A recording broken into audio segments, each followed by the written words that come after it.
Today's episode is being brought to you by Untarnished, Reclaiming My Self-Worth Through God's Untainted Love. Untarnished is a compelling memoir and simple self-help guide where I give you the inside scoop on my personal journey and provide coping strategies to help others heal from their past. You can download a free copy of the first chapter by heading over to donnashari.com/untarnished. You're listening to Untarnished Moments, the podcast that helps you shine through life challenges and move past self-defeat into victory. I'm your host, Donna Cherie. Let's get into today's show. What's up, everybody? Welcome back to another episode of Untarnished Moments. Thank you so much for tuning in today. I really hope that the past episodes have been inspiring, encouraging, and actually kicked your butt to get you moving to where you need to go and how you want to improve your life. And today I have a very special guest. Her name is Maureen. She is the president of LIFESWITCH Incorporated, where she helps women over 40 lose weight and age gracefully to experience more energy and purpose without dieting, calorie counting, or excessive exercise. And from what Maureen has already shared briefly before the show, I would say she's a pretty amazing woman with an incredible story of hope, tenacity, and courage. Welcome to the show, Maureen. Well, thank you so much for having me, Donna. I'm happy to be here. Yes. So tell us more about who you are and what you do. Well, I thank you for that introduction. That is what I do. I say, my programs say weight loss. However, it's much more than that. Women want to lose weight, but it's much deeper than that. It's about being your healthiest self. It's about showing up in your life with energy and vitality. And weight loss happens to be one of the byproducts of really focusing on your health. So we say weight loss, but it is so much more than that. It's really about having the energy and having the focus to be able to show up in your life the way you want to show up. And so what got you started on this path of getting into coaching? How did you come to this point? I have always enjoyed psychology, and my master's is in counseling. And so understanding the mind and feeling better has always been foremost in my mind. It's what I've always been passionate about. So I worked in the psychology field for over 2 decades. And while doing that, I became certified as a personal trainer. So and as a nutrition coach. So I did that part-time over and above my full-time work. And then I really got into coaching, health coaching. And so the health coaching marries all the passions: mental health, physical health, and emotional health. So I'm also certified as a life coach. So I just love approaching health from a very holistic perspective. Okay. And now that you've been doing this and you're combining all of your areas of expertise in education and your life experiences, what were some of the challenges that you may have faced in the past before reaching this point to, go into coaching even further and full time? That's a great question. And there's been many, many influences that have steered me on this path. My only sibling and my brother was in a severe car accident when he was 23, and he broke his neck and was paralyzed and had to use a wheelchair for the rest of his life. And that had such a tremendous impact on me. It was like, to watch how hard life was for him, just to do a button, just watching that and just looking at him, watching other people live physically. I could see his eyes. And from that day forward, I just never, ever took that for granted. I would wake up every morning going, I have the opportunity to move. it's not like I have to move. I have the opportunity. And to this day, I still think that way. And I know a lot of people are always say, oh, my biggest strength is my perseverance and my diligence in my sports. I've run Boston Marathon. I've done many half Ironmans. And for me, it's never been an effort. It's just like, I realize this gift that God has given me, and I will not abuse it. And so my brother was my first influence, strong influence. And then our second daughter died as an infant. And that had a profound effect on me.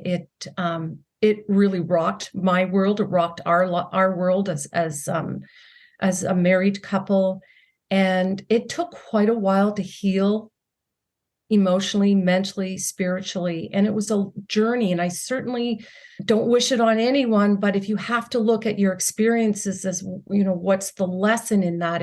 It really taught me again just the gifts we have. My gosh, I wake up every day. I have a life in front of me, and we all have things happen in our life, and it doesn't define our life.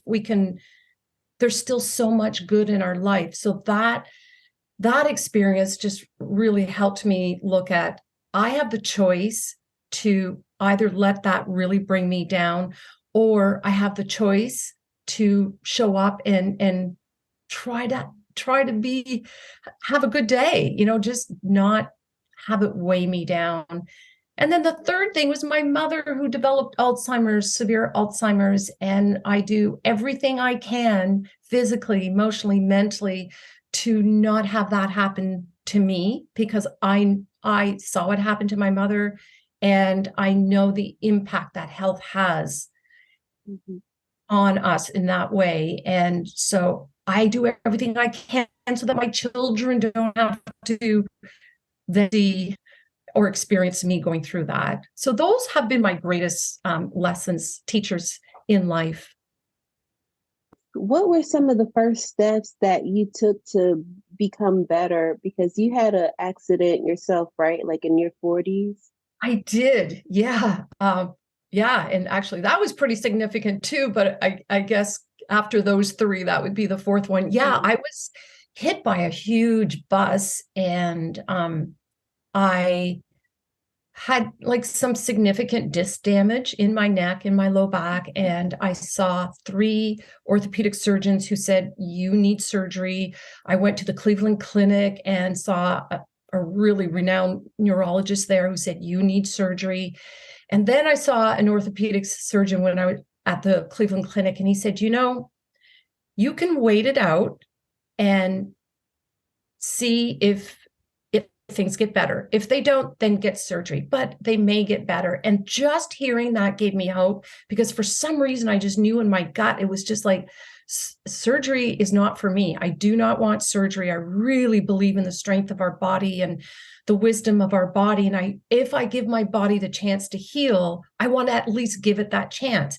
And I was on my back for 5 weeks. And the one thing that really scared me was having to take painkillers. And I thought, I had heard all the horror stories of people becoming addicted to painkillers.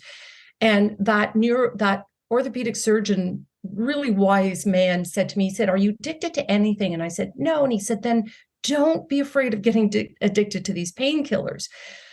So that's what I did. I was on my back for 5 weeks. I did have to take a lot of painkillers just to overcome the pain and then start healing. And I knew nutrition was going to be my healer, that movement and sleep, and just a lot of self-care and a lot of rehabilitation, which I did. I just made it a priority. And I think the underlying thing there is I have incredible respect for the human body. And I think that it can do so much more than we ever give it the chance to do. And if we give it that chance, it will give back to us. And I'll do whatever it takes to honor, the body, and at least try and do what I can do. So I really did come back from that by addressing everything, the physical health, the nutrition, the emotional and mental. I've always believed in therapy and counseling and coaching, and I myself go for those. So yeah, that's kind of in a nutshell what I did. It took quite a while, but and the reason why I didn't want surgery is because for me, my biggest therapy or therapist has always been movement in nature. Like that's where I feel God. And when I was told that with surgery, I would not be able to do the things I love to do anymore, like hike and bike and run and swim. I just knew in my heart that wasn't the way to go. And so I slowly, after that accident, it took quite a while, it's slowly, like the first time I ran, it was 10 seconds and then walked. And then I'd assess, how did I feel the next day? And then it was 20 seconds and then it was 30 seconds. And within 5 years of that, I did run the Boston Run and realized also that, okay, it's hard on my discs. So I wanted to move into other sports to not have my body experience so much pounding. So then I went and into triathlons, and because then there's more running, swimming and biking, and that would give my body a break from the running. So that's what I did. Wow. That takes hard work. And just, I'm thinking about just the mental capacity that a person will have to just believe that you can do it again, regardless of if somebody tells you that you can't or you may not be able to, but something within you said, hey, I can do this again. And just to have that mental capacity to keep going is so huge and so important. And so when it comes to weight loss or if somebody is bouncing back from an injury, what are some of the mental blocks that you've seen from working with women over 40 as it relates to the recovery and also to like the food, exercise, and weight loss?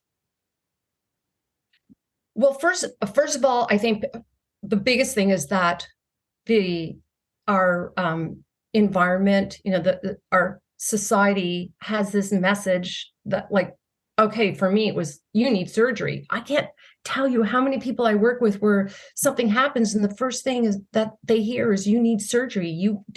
As opposed to exploring what you can do on your own, right? So I think women really, people in general really need to hear that message. There are often options. I'm not saying never consider surgery. Surgery is needed in many situations. However, there are many situations where no, there are so many things you can try, and it's finding the right thing for you. So one thing may not work. So the other thing is not getting the message that you can do it, not being encouraged that you can do it.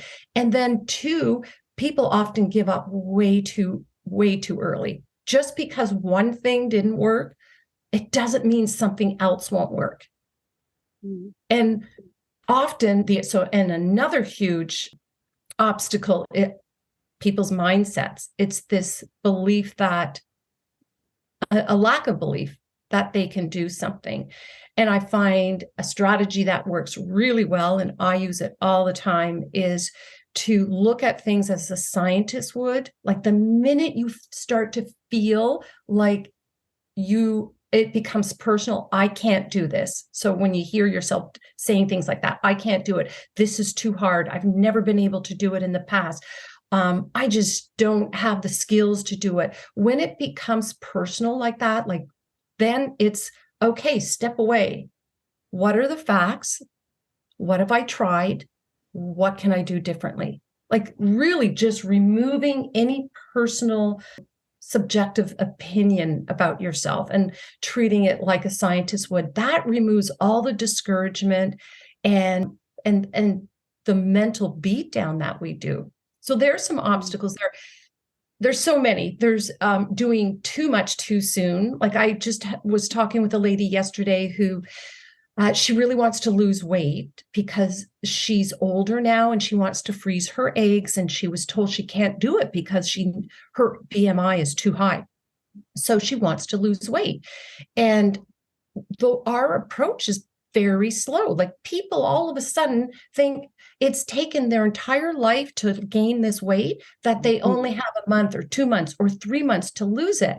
It's like, why put those expectations on yourself? Who cares if it takes 10 years?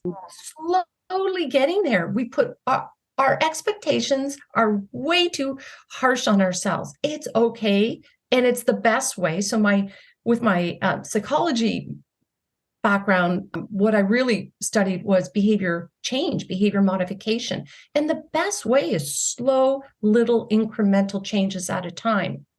I like to use, for me, this was like over 30 years ago when I really wanted to focus on drinking enough water, for example, it took me 6 months.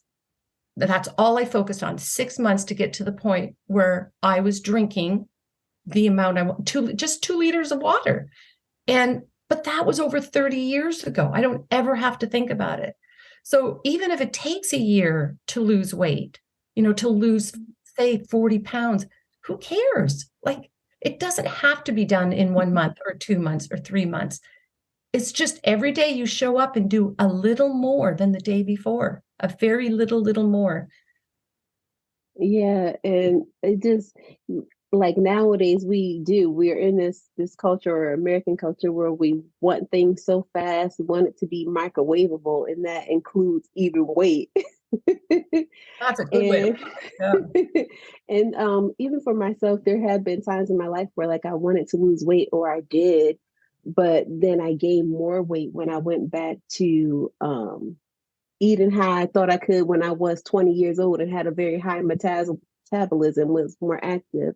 And so one thing I noticed with you is saying that, you can age gracefully and still lose the weight, but without dieting and calorie counting or excessive exercise. So what is one strategy, or what's your perspective of why those things are not as important when it comes to focusing on losing weight and living well, living better?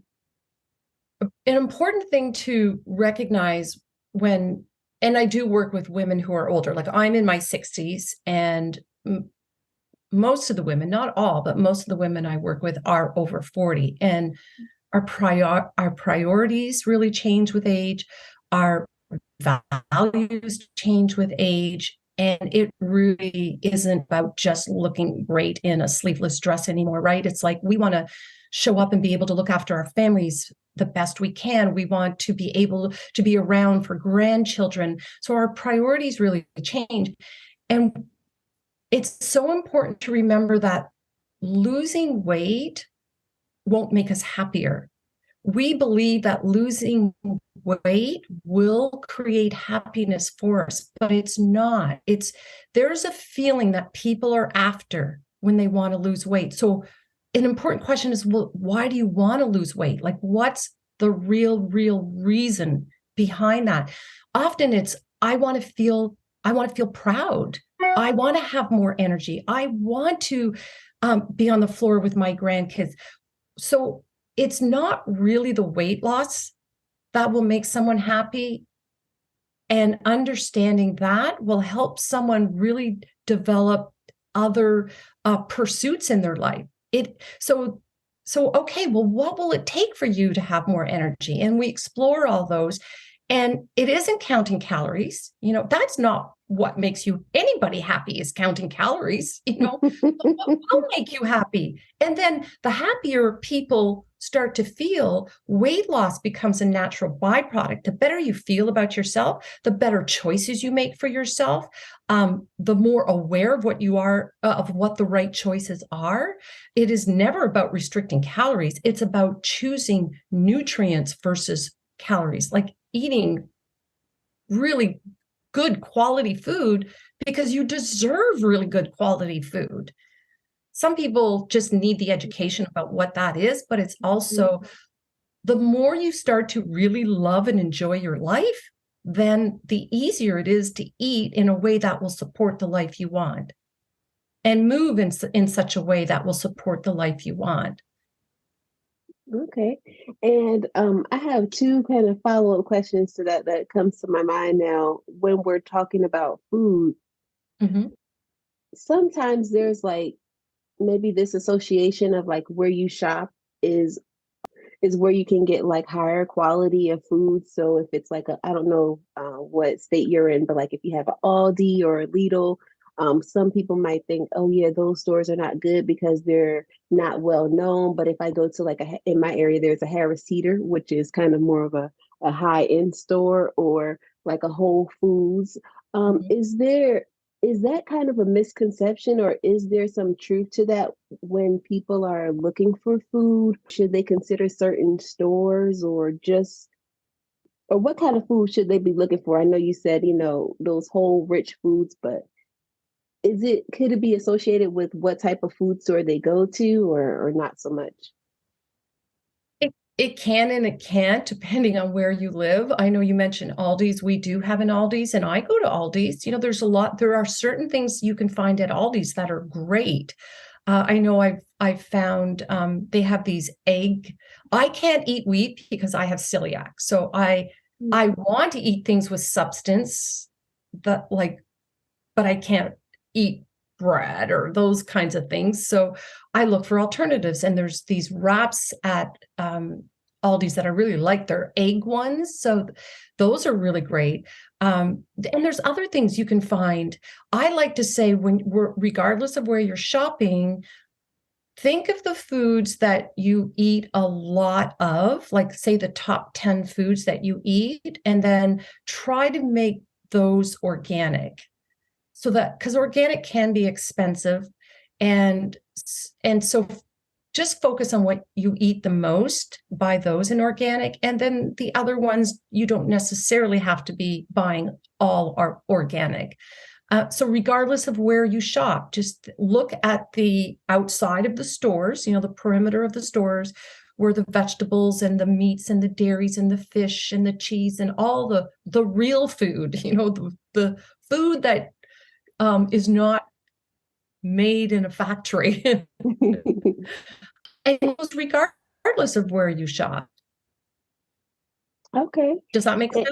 Yes, absolutely, absolutely. And then my other question to that is, if somebody has never exercised before, because I've met people like that, they don't do any movement, but they do have this desire to live better or feel better. What are some ways that they can do like simple movements, either at home or if they're working, or just if they like to be outdoors? What are some simple movements that they can do?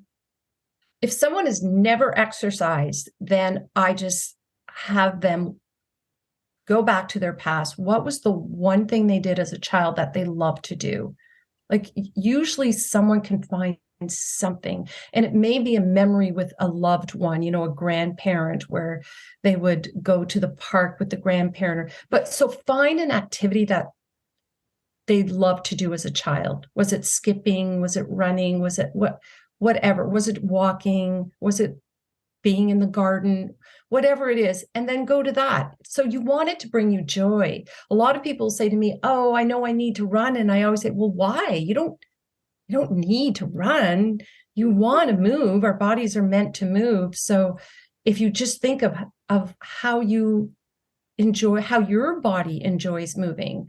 And I think the greatest gift we can ever give our kids is the joy of movement, doing as a family something together that involves movement. That's the greatest, I think, one of the greatest gifts you can give to your kids. It might be swimming, it might be walking a dog. It doesn't matter what it is, dancing in your living room, as long as you're moving. If you're at work, great, just taking the stairs, going up the stairs instead of taking the elevator, parking further away from the entrance and walking further, parking at the back of the parking lot for the grocery store. Every little bit. And that's the other thing people don't realize is they think, oh, I don't have 30 minutes to exercise or whatever, so I'm not going to do it. No, 2 minutes is better than nothing.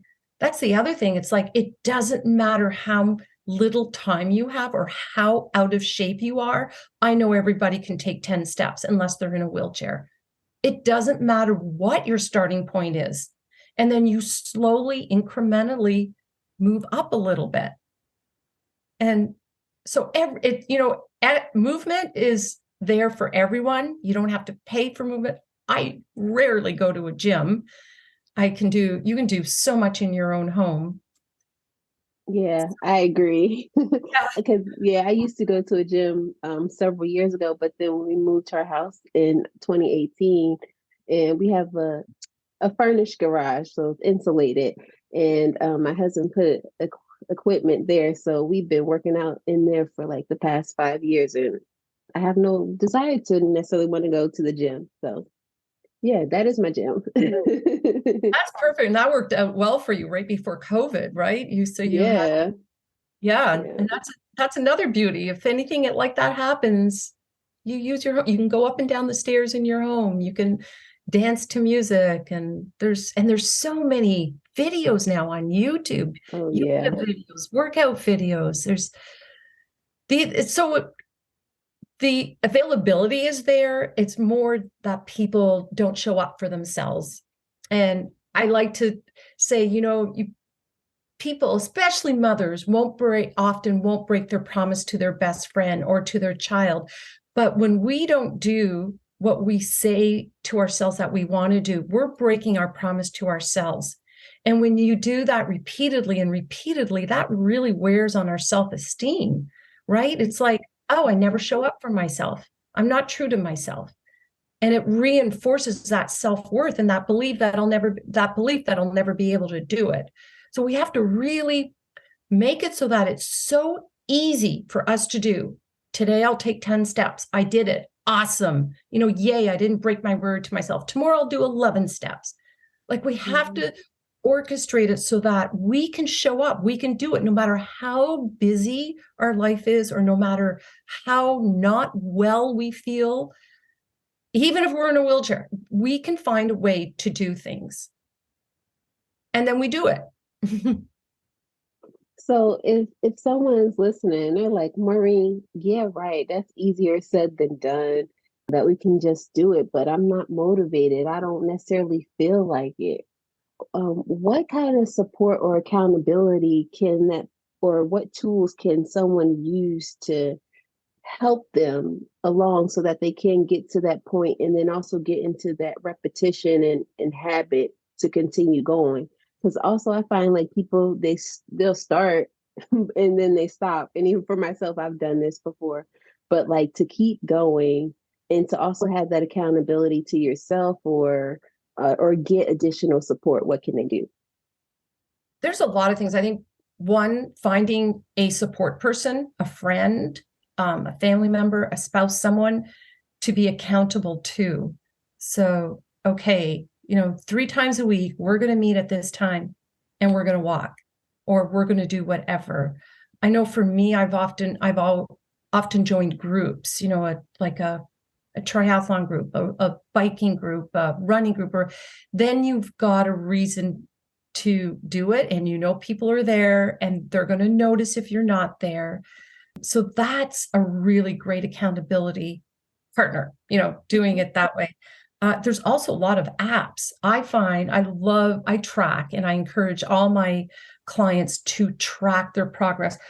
It's here as I was waiting for you before. Here's my tracker. I actually have my own tracker, because everybody's goals are different. So every single day I track my goals. I know what I'm working on. And that is huge motivation. You look and say, wow, look at I'm improving here. And it's also a good way to see if something's not working, what you can do differently. So tracking is incredibly helpful. And I actually think it's one of the most important things.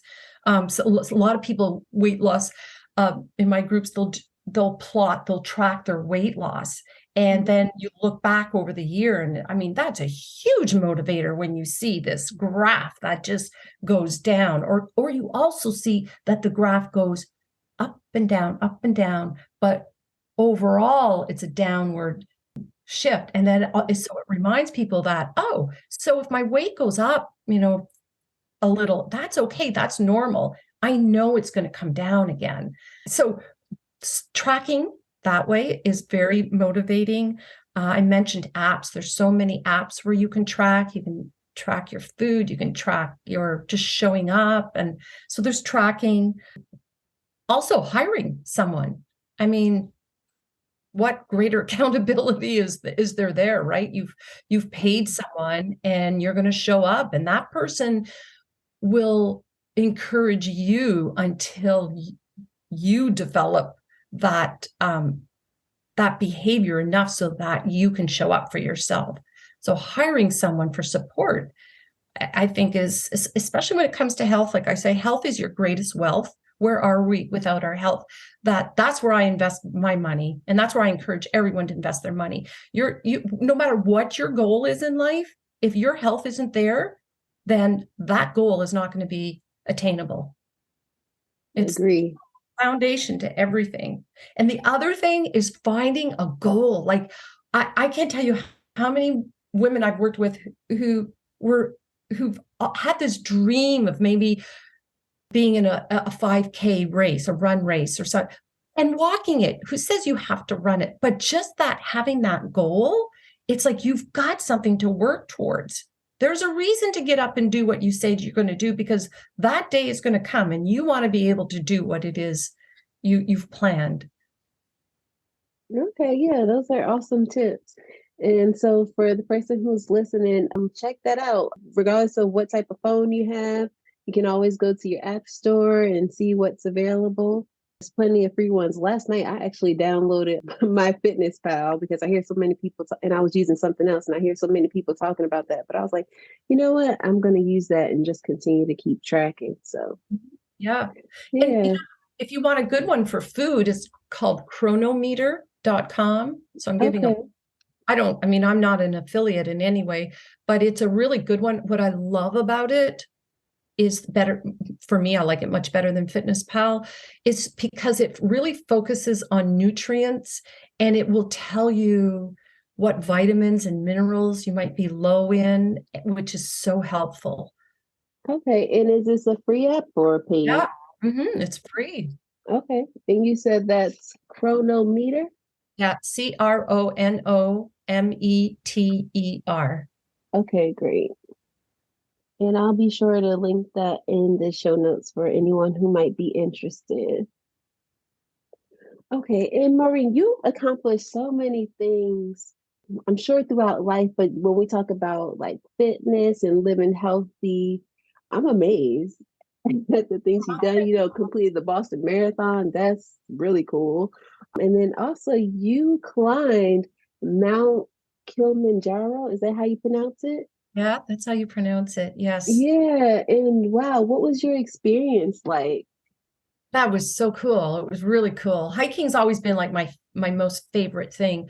And I remember when I was in school in geography class, and I remember we learned about Mount Kilimanjaro. So I can't remember how old I was, maybe 13 or 14. And I remember then going, oh my gosh, how cool would it be to go there?